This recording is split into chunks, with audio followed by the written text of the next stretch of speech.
ಶೃಂಗೇರಿ ಕ್ಷೇತ್ರದ ಮರುಮತ ಎಣಿಕೆಯಲ್ಲಿ ಬಿಜೆಪಿ ಅಭ್ಯರ್ಥಿ ಗೆಲುವಾಗಿತ್ತು. ಇದನ್ನು ಪ್ರಶ್ನಿಸಿ ಸುಪ್ರೀಂ ಕೋರ್ಟ್ಗೆ ಟಿ.ಡಿ. ರಾಜೇಗೌಡರು ಬಂದಿದ್ದರು. ಇವತ್ತು ಸುಪ್ರೀಂ ಕೋರ್ಟ್ ಕೂಡ ಆದೇಶ ಮಾಡಿರುವಂಥದ್ದು. ಸುಪ್ರೀಂ ಕೋರ್ಟಲ್ಲಿ ಏನು ಜಯ ಸಿಕ್ಕಿರೋದು, ಈಗ ಅವ್ರ ಜೊತೆ ಮಾತಾಡ್ತಾ ಹೋಗೋಣ. ಸರ್, ಏನೆಲ್ಲ ಪ್ರಶ್ನೆ ಆಗಿತ್ತು ಮತ್ತು ಏನೆಲ್ಲ ಸುಪ್ರೀಂ ಕೋರ್ಟಲ್ಲಿ ಏನು ಹೇಳ್ತಾ ಇದ್ದೀವಿ?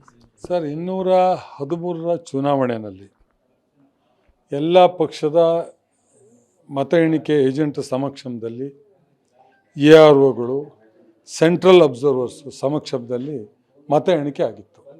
ಅಲ್ಲಿ ನನಗೆ 201 ಮತಗಳ ಅಂತರದಿಂದ ಗೆದ್ದಂಥ ಘೋಷಣೆ ಆಯಿತು. ನಾವು ಸರ್ಟಿಫಿಕೇಟ್ ತಗೊಂಡು ನಾವೆಲ್ಲ ಹೋದ್ವಿ.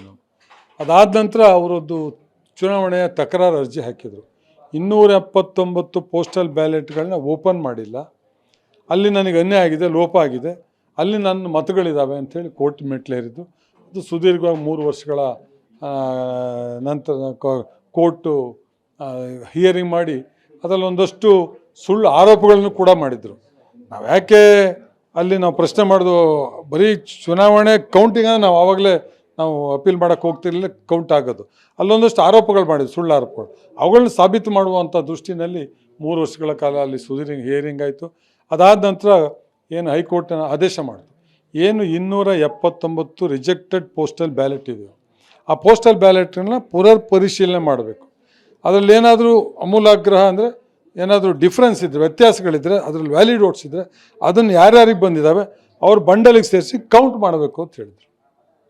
ಆ ಕೆಲಸ ಮಾಡಲಿಲ್ಲ ಅವರು. ಇಲ್ಲಿ 2 ಓಟ್ ನನಗೆ ಬಂದಿದೆ, ನಾನು ಆ ಲೆಕ್ಕದಲ್ಲಿ 203 ಓಟಲ್ಲಿ ಗೆಲ್ಲಬೇಕು, ಅದನ್ನು 50 ಓಟಲ್ಲಿ ಸೋಲೋದು ಅಂತ ಹೆಂಗೆ ಮಾಡಿದ್ದು?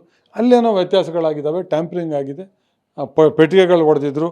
ಏನು ಹಿಂದೆ ನನ್ನ ಹೆಸರಿನಲ್ಲಿದ್ದಂಥ ರಾಜೇಗೌಡ ಅಂತೇಳಿ ಏನು ಬ್ಯಾಲೆಟ್ ಕವರ್ ಇತ್ತು ಅದಕ್ಕೆ ಸೀಲ್ ಹಾಕಿಟ್ಟಿದ್ರು, ಆ ಸೀಲೆಲ್ಲ ಹೊಡೆದು ಟ್ಯಾಂಪರಿಂಗ್ ಮಾಡಿ ಅಲ್ಲೇನೋ ಮ್ಯಾನಿಪುಲೇಷನ್ ಆಗಿದೆ ಅಂಥೇಳಿ ನಾನು ಅಲ್ಲಿ ಏನು ಚುನಾವಣೆ ಸೆಂಟ್ರಲ್ ವೀಕ್ಷಕರು ಇರ್ಬೋದು, ಅಥವಾ ರಿಟರ್ನಿಂಗ್ ಆಫೀಸರ್ ಇರ್ಬೋದು, ಅಥವಾ 4 ಜನ AROಗಳಿದ್ದರು, DC ಇದ್ದರು, ಅವರೆಲ್ಲರ ಗಮನಕ್ಕೆ ಬಂದಿದೆ ಅದು ಅಲ್ಲಿ ಲೋಪ ಆಗಿದೆ ಅನ್ನುವಂಥದ್ದು. ಆದಷ್ಟು ಮೇಲೆ ಅವ್ರು ಒತ್ತಡಕ್ಕೆ ಮಾಡೋದು ಅನಿವಾರ್ಯವಾಗಿ ಅವ್ರನ್ನ ಸರ್ಟಿಫಿಕೇಟ್ ಕೊಟ್ಟು ಒತ್ತಡದ ಮೇರೆಗೆ ಸ್ಪೀಕರ್ ಅವ್ರನ್ನ ಶಾಸಕರು ಅಂತೇಳಿ ಘೋಷಣೆ ಮಾಡಿದ್ರು. ಇವತ್ತು ಸುಪ್ರೀಂ ಕೋರ್ಟು ಸುದೀರ್ಘವಾಗಿ ಅದನ್ನೆಲ್ಲದನ್ನು ಸಮಗ್ರವಾಗಿ ತನಿಖೆ ಮಾಡಿ ನೋಡಿ ಇವತ್ತು ನನ್ನ ಶಾಸಕತ್ವವನ್ನು ಮುಂದುವರಿಸುವಂಥ ಒಂದು ಆದೇಶ ಮಾಡಿದೆ.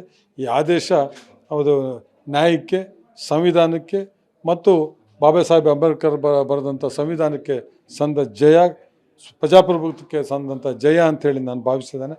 ಇನ್ನು ಮುಂದೆ ಇಂಥ ತಪ್ಪುಗಳು ಯಾವತ್ತೂ ಆಗಬಾರ್ದು. ಇದಾದರೆ ಏನು ಬೇಕಾದ್ರೂ ಮಾಡ್ಬೋದು. ಮುಂದೆ ತಪ್ಪಿತಸ್ಥರಿಗೆ ಕಮ್ಮ ಆಗದೆ ಎಲ್ಲರೂ ನಾಳೆ 1 ಓಟು, 2 ಓಟು, 5 ಓಟು, 10 ಓಟು, 25, 50 ಹಿಂಗೆ ಗೆಲ್ತಾರೆ. ಅವ್ರ ಕತೆ ಎಲ್ಲ ಇದೇ ಥರ ಅಲ್ಲ. ಜನಾದೇಶನ ತಿರ್ಚಬಾರ್ದಲ್ಲ, ಜನಾದೇಶಕ್ಕೆ ಗೌರವ ಕೊಡಬೇಕು.